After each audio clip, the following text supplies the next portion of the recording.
అనుదినమన్న శ్రోతలకు మన ప్రభువును రక్షకుడై ఉన్న యేసుక్రీస్తు సరిసాటి లేని మహా గొప్ప పరిశుద్ధమైన నామమునందు శుభములు. నేడు 2026 సంవత్సరము ఏప్రిల్ మాసము 19వ తారీఖు ఆదివారం నాటి ధ్యానాంశము నిలిచి ఉండుడి.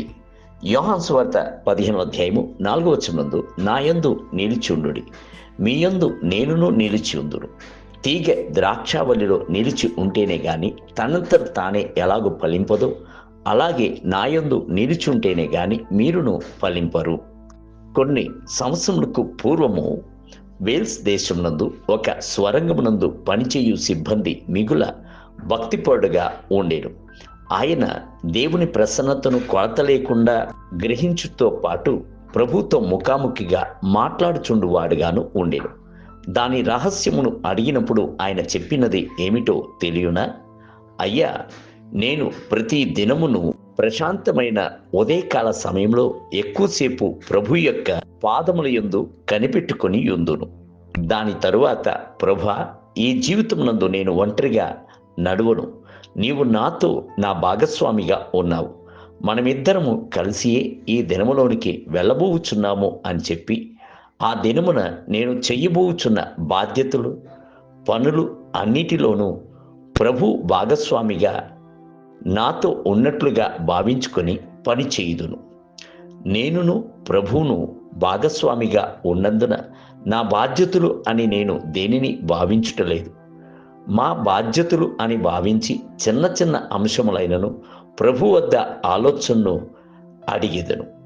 మనుషుడైన నేను దేవుడినై ఉన్న ఆయనతో ఏకమై ఉన్నాను అని ఆయన చెప్పాడు. ప్రభువును మీ యొక్క భాగస్వామిగా అంగీకరించి ఉన్నారా?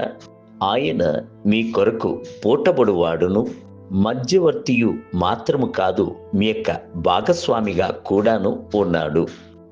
ఆయన సర్వశక్తి మంతుడైన దేవునిగా ఉన్నప్పటికీ మీ ప్రతి ఒక్కరి యొక్క పనులలో అక్కర గలవాడై ఉన్నాడు. మీరు ప్రభు యొక్క చేతుల్లో చెయ్యి వేసి నడువవచ్చును. హానోకు దేవునితో సంచరించెను, మధురమైన తోటివాడుగాను పరిశుద్ధమైన తోటివాడుగాను ఇతరులచే ఎరగబడని వాడై మనతో నివసించు తోటివాడు. నేను నీకు ఉపదేశము చేసేదను, నీవు నడవలసిన మార్గమును నీకు బోధించేదను, నీ మీద దృష్టి నుంచి నీకు ఆలోచన చెప్పేదను. 32 కీర్తన 8వ వచనం. దేవుని ప్రసన్నతను మనము గ్రహించుచున్నప్పుడు పలు సమయముల యందు సహోదరుని వలె ఆయన చెంతకు వచ్చును, స్నేహితుని వలె నిండు మనసుతో మాట్లాడును, ప్రియమైన తండ్రి వలె త్రోవ నడిపించుకుని వెళ్ళుచున్నాడు.